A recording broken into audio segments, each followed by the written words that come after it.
Assalamualaikum. Salam sejahtera. Baik. Okey, kita teruskan berkaitan dengan tajuk wang, ya. Baik, dalam video sebelum ini kita bincangkan tentang proses penciptaan kredit, ya. Di mana kalau berdasarkan perbincangan kita tadi, sekiranya seorang individu itu memasukkan RM100 ke dalam akaun semasa sesebuah bank dengan nilai pengganda 10, maka jumlah penawaran wang akan menjadi 1000 pada akhirnya, kan? Selepas proses penciptaan kredit tamat, maka jumlah penawaran wang akan menjadi 1000. Tetapi sejauh manakah, sejauh manakah 1000 itu akan jadi 1000, kan? Ada juga faktor-faktor yang mengahadkan, ya, faktor-faktor yang mengahadkan proses penciptaan kredit ini. Seperti yang saya sebut dalam video tersebut, iaitu kita perlu kritik tentang andaian-andaian yang dikemukakan dalam proses penciptaan kredit tersebut, kan? Dan kelemahan yang wujud terhadap andaian itu menyebabkan proses penciptaan kredit itu tidak semestinya berakhir dengan 1000. Mungkin berakhir dengan kadar yang lebih rendah, jumlah yang lebih rendah. Kerana apa? Kerana kelemahan-kelemahan yang wujud dalam proses penciptaan kredit tersebut. Okey, kita lihat faktor yang pertama.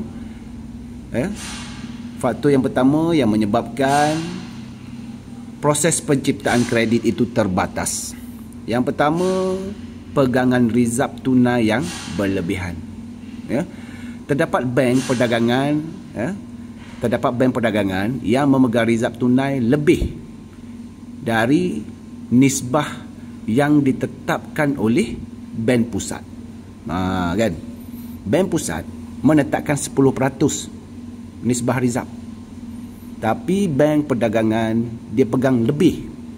Sengaja dia pegang lebih, kan?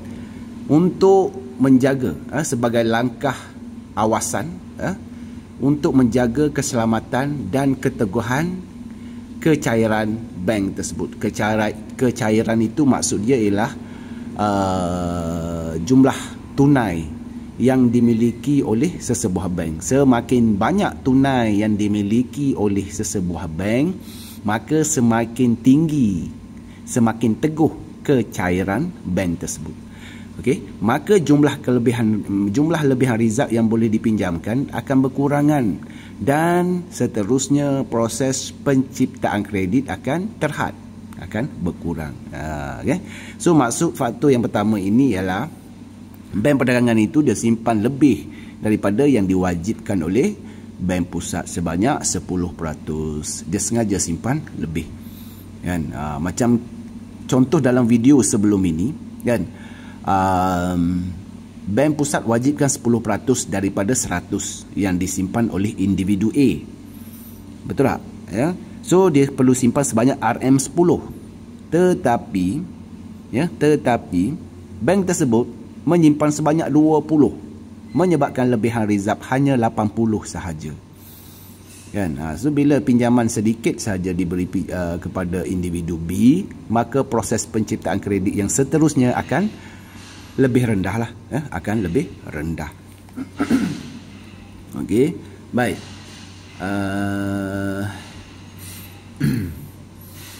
Yang kedua, keinginan orang ramai memegang wang tunai. Kan, keinginan orang ramai memegang wang tunai. Ini faktor yang kedua yang menyebabkan proses penciptaan kredit itu berkurang. Apabila orang ramai lebih suka memegang wang tunai, terdapat kekurangan wang tunai dalam bank perdagangan untuk dipinjamkan. Maka semakin tinggi keinginan orang ramai memegang wang tunai, semakin terhad proses penciptaan kredit. Maksudnya macam ni. Okey? Maksudnya ialah, bank perdagangan dia memberi pinjaman kepada orang ramai berdasarkan simpanan pelanggan yang ada di dalam bank tersebut. Tetapi orang ramai dia tak menyimpan wang di bank. Dia pegang di tangan. Dia pegang di tangan.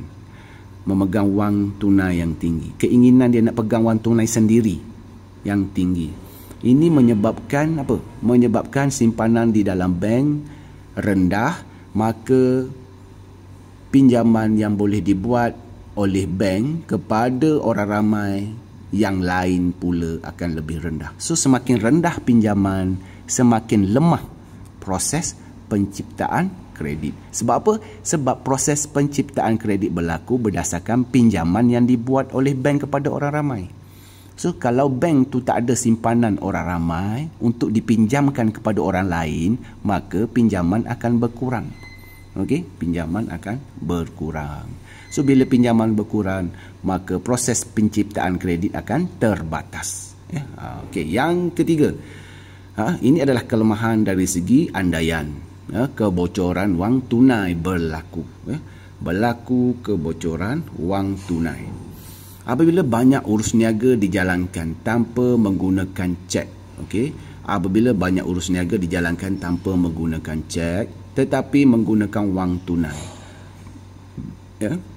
Tetapi menggunakan wang tunai, maka deposit baru dalam bank perdagangan akan berkurangan dan seterusnya proses penciptaan kredit turut berkurangan. Turut berkurangan. Berlaku bocoran tunai. Maksudnya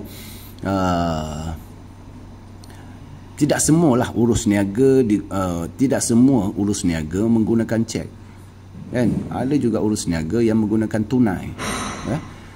Ada juga urus niaga yang tidak menggunakan cek. Dan ini menyebabkan simpanan baru berkurang. Simpanan baru berkurang dan seterusnya proses penciptaan kredit pun berkurang. Kan? Itu maksud dia berlaku kebocoran tunai. Yang keempat faktor dia ialah keperluan cagaran bank. Ini masalah dia ni. Bank menetapkan cagaran yang sangat ketat untuk seseorang itu boleh pinjam daripada bank tersebut. Sebagai contohnya di sini, proses penciptaan kredit melibatkan pinjaman orang ramai yang memerlukan cagaran berbentuk harta seperti rumah dan tanah. Keperluan menyediakan cagaran menghadkan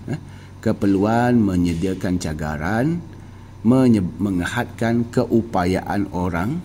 Keperluan menyediakan cagaran menghadkan keupayaan orang yang tidak ada cagaran untuk membuat pinjaman daripada bank perdagangan. Maka jumlah pinjaman akan berkurang. Jumlah pinjaman akan berkurangan dan menghadkan proses penciptaan kredit. Dia dengan bahasa mudahnya ialah bila bank itu mengenakan syarat yang ketat untuk seseorang itu pinjam duit daripada bank.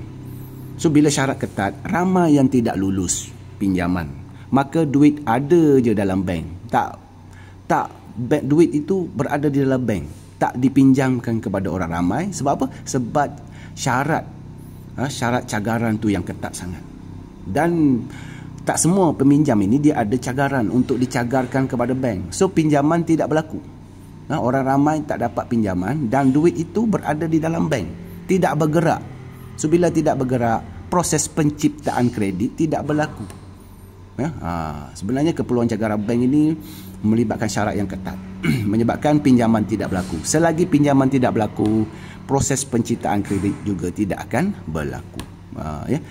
Sebenarnya proses penciptaan kredit ini berlaku berdasarkan jumlah pinjaman yang berlaku. Semakin banyak pinjaman kepada orang ramai, semakin banyak proses penciptaan kredit berlaku. Semakin tinggi penawaran wang dalam pasaran.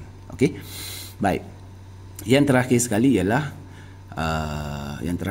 ialah suasana pelaburan yang tidak baik. Keadaan ekonomi yang meleset mewujudkan suasana pelaburan yang tidak baik. Maka pelabur tidak akan melakukan pinjaman daripada bank perdagangan. Oleh itu proses penciptaan kredit berkurangan akibat kekurangan pinjaman oleh pelabur. Kamu semua kena ingat, pelabur melakukan pelaburan kebanyakannya daripada wang yang dipinjam dari bank. Okey, kebanyakannya berdasarkan pelaburan, berdasarkan wang yang dipinjam daripada bank. So jika keadaan ekonomi tidak bagus, maka pelabur tidak akan melakukan pelaburan. So tidak berlaku pinjaman daripada bank. So bila pinjaman berkurangan, maka proses penciptaan kredit juga pun berkurang. Kerana kekurangan pinjaman oleh pelabur. Okey. Itu adalah faktor-faktor yang menghadkan proses penciptaan kredit. Okey. Baik. Okey, sekarang kita masuk pada teori wang. Okey, teori wang ini terdapat beberapa teori dan kita akan belajar beberapa teori yang utama saja. Okey, beberapa teori yang utama saja, iaitu teori yang pertama ialah teori wang, teori kuantiti wang Fisher. Teori kuantiti wang Fisher yang diasaskan oleh Fisher. Nama pengasas dia adalah Fisher, Irving Fisher, tak silap saya namanya. Maksud teori kuantiti wang, teori kuantiti wang menjelaskan kadar perubahan tingkat harga umum adalah sama dengan kadar perubahan penawaran wang. Sama tu maksud dia, jika tingkat harga umum naik 10%, penawaran wang juga akan naik 10%. Sama tu dari segi apa? Sama dari segi kadar dan sama dari segi arah.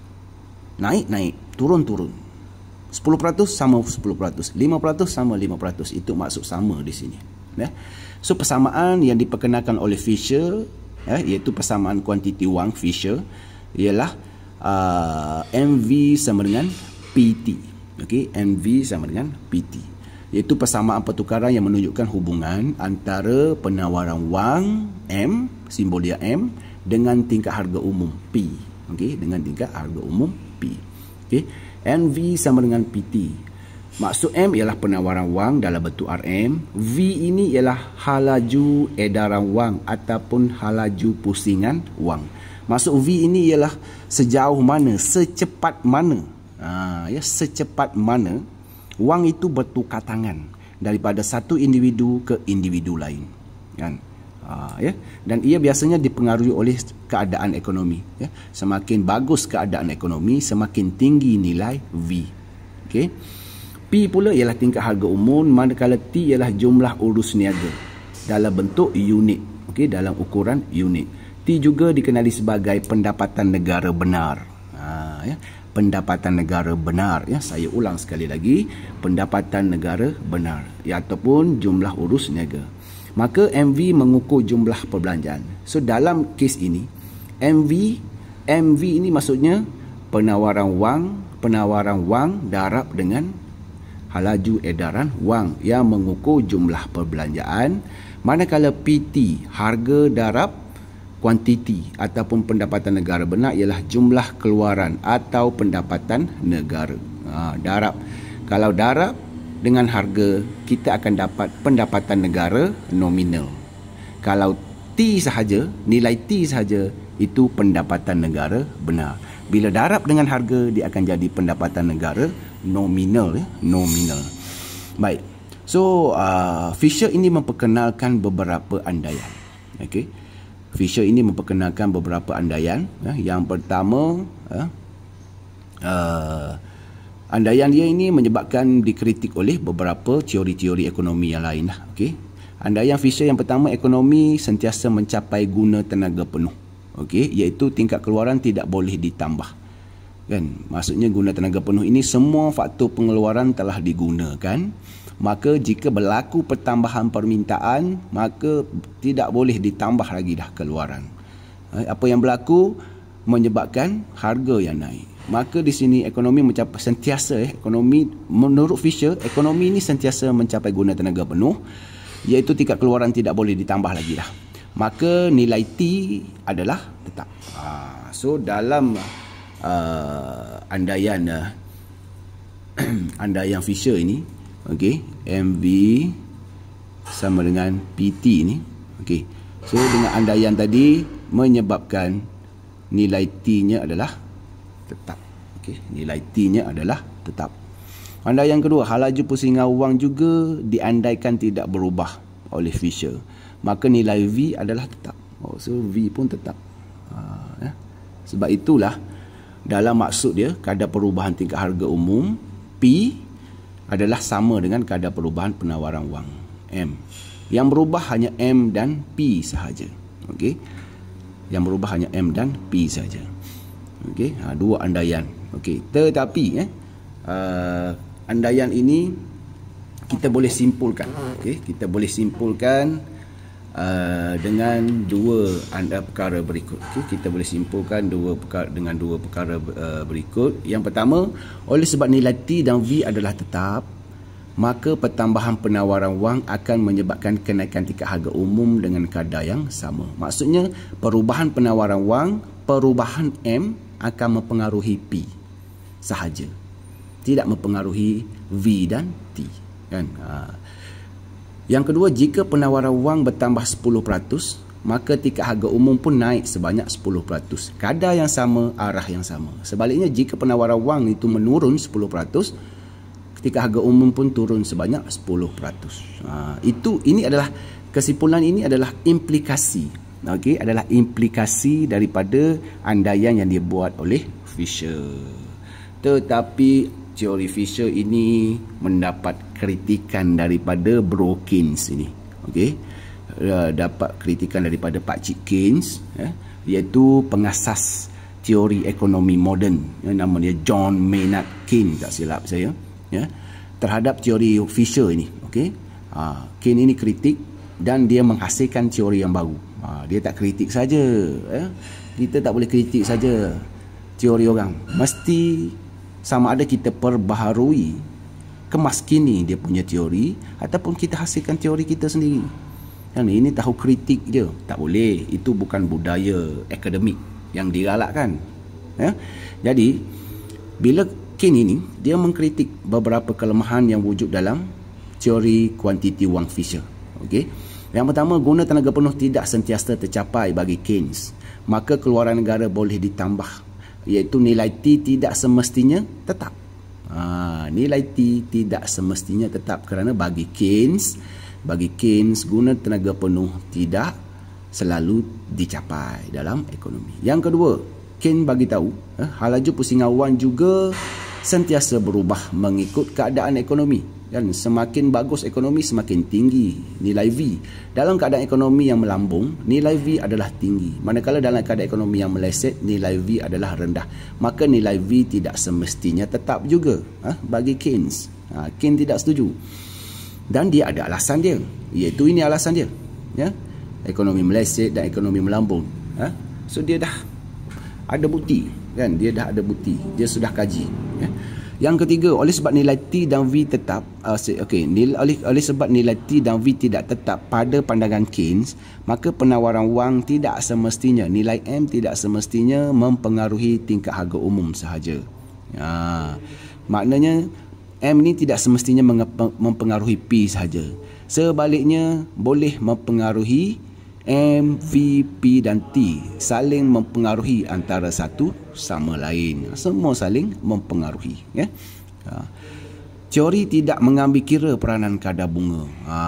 Keynes ini dia memandang berat tentang perubahan kadar bunga. Teori tidak mengambil kira peranan kadar bunga. Sebenarnya, sebarang perubahan penawaran wang akan mempengaruhi kadar bunga dan tingkat pelaburan.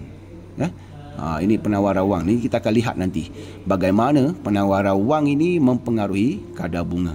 Okey. Baik, yang kelima, teori menyatakan wang digunakan untuk tujuan urus niaga saja. Menurut Fisher ini sebenarnya Fisher cakap menurut dia wang hanya digunakan untuk urus niaga saja, tetapi dibantah oleh Keynes. Keynes menganggap wang tidak digunakan untuk tujuan urus niaga sahaja. Selain daripada urus niaga, wang juga digunakan untuk benda lain, iaitu wang juga digunakan untuk tujuan awasan dan spekulasi. Awasan untuk kita simpan kalau ada emergency ke apa, dan tujuan spekulasi. Okey. Spekulasi ini untuk tujuan mendapat pendapatan pada masa akan datang. Okey. Itu. Baik, sebenarnya kritikan terhadap Keynes ini adalah banyak, adalah banyak. Kritikan terhadap teori kuantiti wang Fisher ini adalah banyak, dan untuk lebih detail awak boleh lihat dalam buku rujukan, akan dihuraikan dengan lebih detail tentang kelemahan-kelemahan yang dinyatakan oleh Keynes terhadap teori kuantiti wang Fisher ini. Okey, ini sangat penting jugalah untuk kita faham sebelum kita masuk kepada topik yang lain. Okey. So buat masa ini untuk video yang ini kita berhenti di situ. Next video kita akan masuk tajuk baru iaitu permintaan wang berasaskan teori Keynes, ya. Okey. So sekian, terima kasih. Assalamualaikum.